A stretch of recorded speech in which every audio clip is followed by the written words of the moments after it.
Good morning, everybody. You're rolling with the Alpaca 29er. Tomahawk Tension Bar. This has been, whoops, we're jiggling stuff around already here. Just going right crazy. You guys are going to have to just roll with it. I am absolutely wired on coffee and I'm a little bit stoned. I got rained out today, so I was like, all right, fuck it.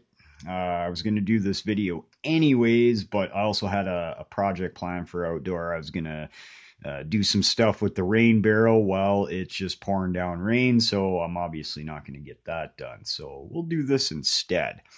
Now, please bear with me. This video could be a little bit longer than usual because, well, I've never actually done this. This is a bit of a first. So we're just going to dive right in and we'll see where it goes. Tomahawk Tension Bar. Now, this has been a requested thing. Specifically, yesterday it was Marty B. So this one's for you, Marty. Wanted to know about the Tomahawk. Was it a design that I had come up with? How do I make it? And that's why we're here today. Yes, it is a design that I came up with. And it's worked out rather well for me, and we're going to make one. And if you would like to try this design and see how it works for you, by all means, go ahead. I'm a very open source guy. I'm totally willing to share ideas, and if that could possibly help somebody become a better picker, then that's all aces, man. So, Tomahawk Tension Bar, yes. This was not born out of a desire to make something radically different or new wave. That's not really the thing.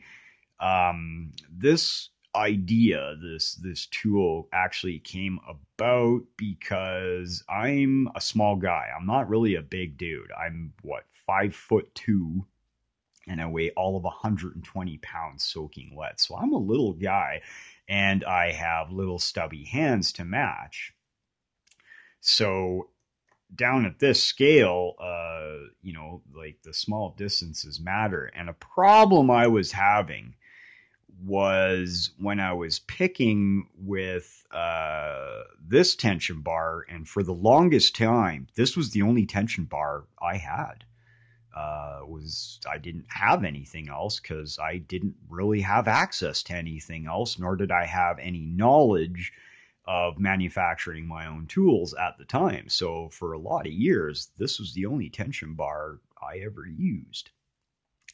Now, we're just going to seat that tension bar in there, and you can see that this tension bar sits a little bit above the face of this plug here. Now, while I can still hold it, after a while, this actually becomes a little bit uncomfortable for me. That little extra bit of distance, for me, becomes a little bit uncomfortable after a while, and I can start to feel it up through here. Now, for the younger folks, this may not be a problem, but I'm in my 40s, man. I'm starting to get a little stiff, so we're just we're gonna do things that are a little bit more comfortable for those of us that are getting on a bit in our years. All right, so I wanted a design where the bar would actually either sit flush with or lower than the face of the plug. Thusly, the idea for this design sprung from there. So and around the same time, I had discovered that, hey, there's these little metal things in windshield wipers. You could take those out and you can make your own tools from them, both lockpicks and tensioning devices. So I got to work and I wasted a whole bunch of material trying out different things. I had numerous failures. Like, this wasn't just the light bulb didn't just go on and I came up with this in the space of 5 minutes and it was like, eureka, it works. No, there was a bit of trial and error with this, and some material was wasted as a result, but I ultimately came up with this particular shape, and I have found this to be very comfortable for me.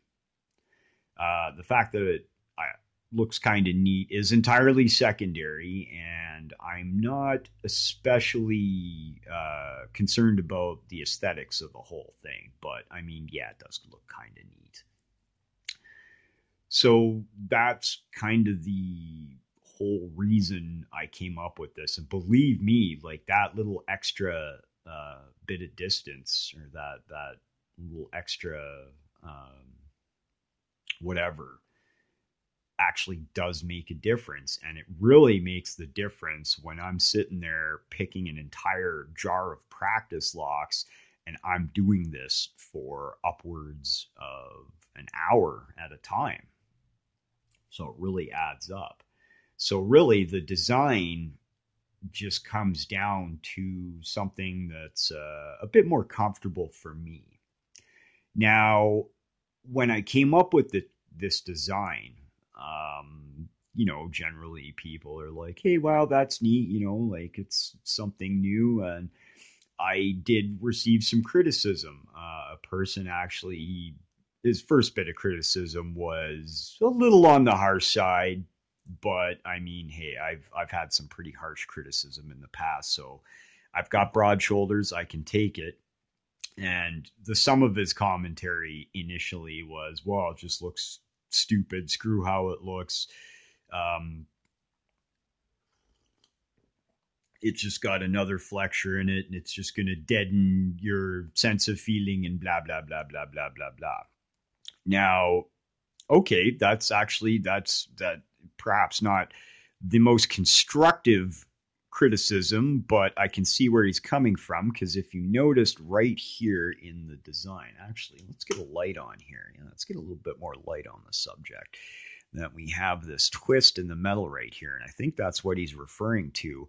And yes, that actually does provide a bit of flexure at that point, but I do not think that it is such that it completely deadens any feelings that I get through the tension bar as I'm picking a lock. I have not conducted a study with a control group, with a double blind, et cetera, et cetera. I've not actually put this to the test versus other tension bars to see who's the true winner. The long and the short of it is that this works. It works rather well for me, and I am going to continue to employ this particular design now and in the future. So, just giving a bit of full disclosure, that is a piece of criticism that I received about this design, and it's mainly due to this little twist right here. So if that is a concern for you, by all means, alter the design. Don't put the damn twist in there if you don't want it. I mean, like, I'm not the lockpick police. If a person wants to take this design and make something similar, maybe make some changes to it, I don't know, go ahead. Like I said earlier, this is kind of an open source thing. So anyways, I ended up making different sizes of the Tomahawk. I got the little mini right there. This is kind of my standard one. This is the one that I always use. So I got the mini right there.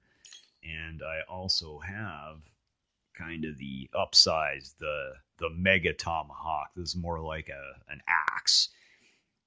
So, and I have used all three of them. All three of them have produced results. And I don't know that I've really actually noticed any difference in the feeling that I get that is conducted through the tension bar as I'm picking. I haven't noticed an appreciable difference. It's just different. Just a different design. Does the same thing. So, yeah, let's dive right into making one here. So I'm not going to bother doing any of the finishing work. Typically, I like to grind off my heart, or not grind them off. I carefully, set a diamond files. I have a nice set of diamond files, and I like to take off all my sharp edges and just keep everything nice and smooth. All my good Tomahawk picks, you can see all the sharp edges have been taken off there. So, and I'm not going to focus too much on technical detail because this isn't a fully equipped machine shop. I'm just doing this somewhat crudely, using hand tools, on a small workbench in my house. So we're not going to be using any fancy advanced industrial processes, no robots, no laser cutting machines, no nothing like that. So, I mean, you can make it whatever length you want. I'm just going to arbitrarily select a length. That one right there. So I'll just zip that with a pair of wire cutters there. This is a thinner gauge. I am not using the regular thick gauge, the quote unquote good stuff, because I saved that for this is just to sort of illustrate the process. And maybe somewhat crudely, but this will certainly be easier for me to bend. So typically I would start with the very front twist. So we'll, sorry, I'm trying to work around the spit screen here, because if I don't have the spit screen, things are gonna sound really nuts. So we'll just get the wrenches here. Oh, come on. I knew things would kind of go sideways on me at some point. Okay. All right, so we got that nice and tight in there. And we're just going to do our first bend. Now, don't worry if your bend isn't perfect 90 degrees. And did this one break? Yeah. Ha! You know what?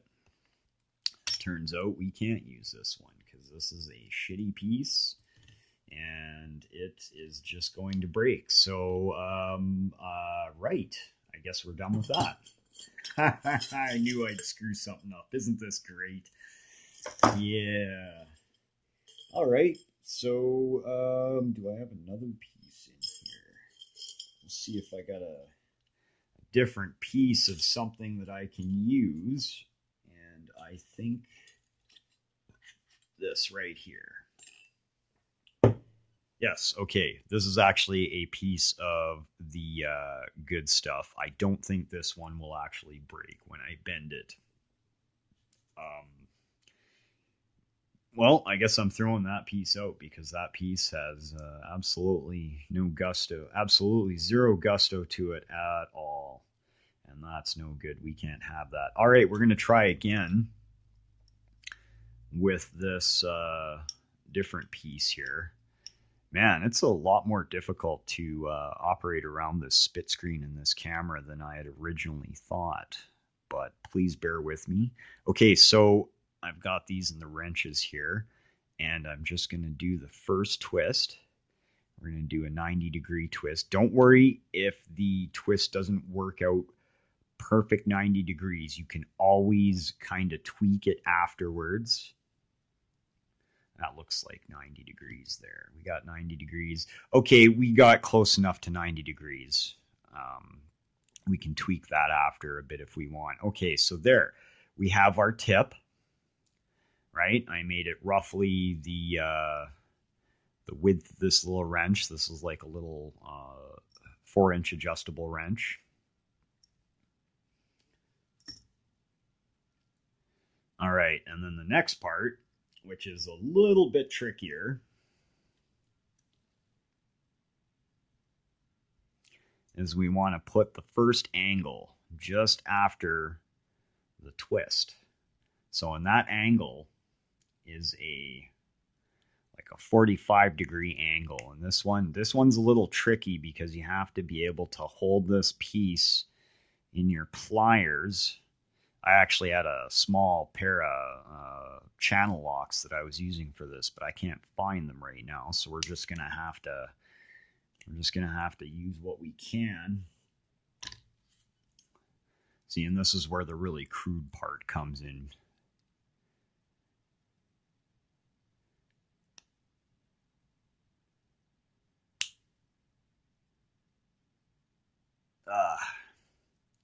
Okay, that one was ugly, but we did get the bend.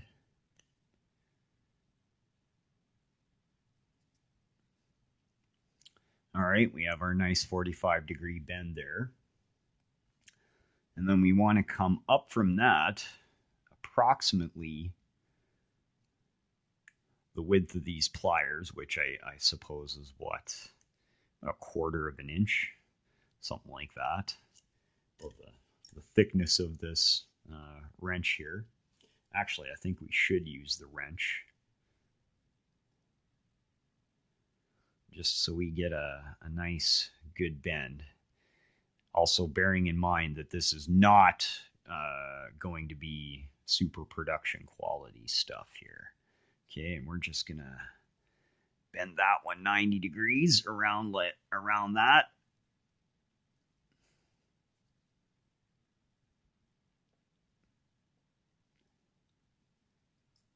All right.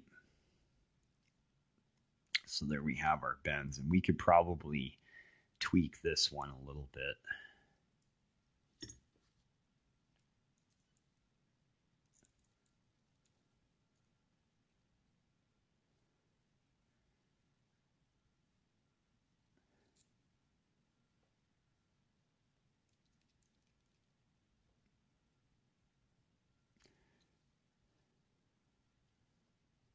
All right. So we have our basic shape already starting to take shape. Now we kind of want the next bend, obviously, to go out and make an armature, but we want the bend to be slightly below where this twist is, or sorry, slightly about where this twist is, so that the end of the tensioning device, of course, can engage with the keyway. So, and I'm thinking that's right about there, I guess.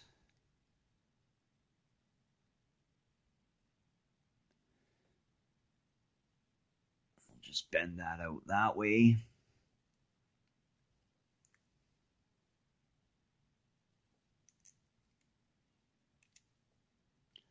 All right, and you'll notice we, I've already made an error with this one. Hopefully it's recoverable. All right, so I can already see that I do not have enough angle right there, so we're going to have to bend this one in quite a bit more.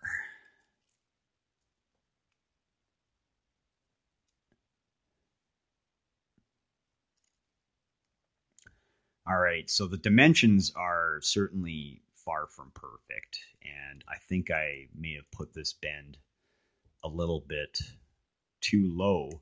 However, a little bit of tweak in there, and I guarantee you we could still make this engage with the keyway, right? There is enough meat there to get about that much engagement with the keyway, right?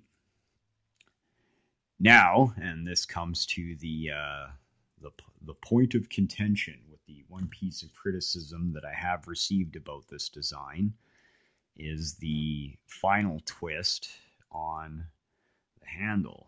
And that's accomplished much the same way as the initial twist on the end of the pick. Let's put 2 wrenches there and give her a twist. We'll try to make her 90 degrees. Again, don't worry if it's not perfect. You can actually tweak it afterwards and just sort of get it where you want.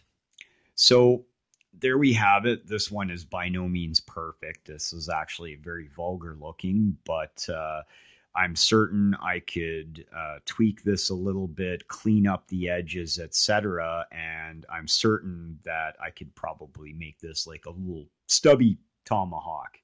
That's actually a cute little bugger there. So there you have it. Those are the basic directions on how to accomplish this design. If you want to go ahead and try one out, by all means, give her. If it works for you, great. If it doesn't, well, I guess you're going to have to go with something else. So, yeah, that's it for today. I've got an upcoming video about more smart key stuff because I just, for some reason, even though I have a lot of criticism about this design, I also have a lot of admiration for the design, and thusly I like playing with it. So, also tomorrow we have an impromptu lock lab at an elementary school. So I also got to get ready for that. So yeah. Anyways, thank you for tuning in. I know this video is probably run a little bit longer than they normally do. So, thanks for sticking it all the way through. Keep it safe, keep it legal, and we'll catch all y'all on the flip side. Have a great day.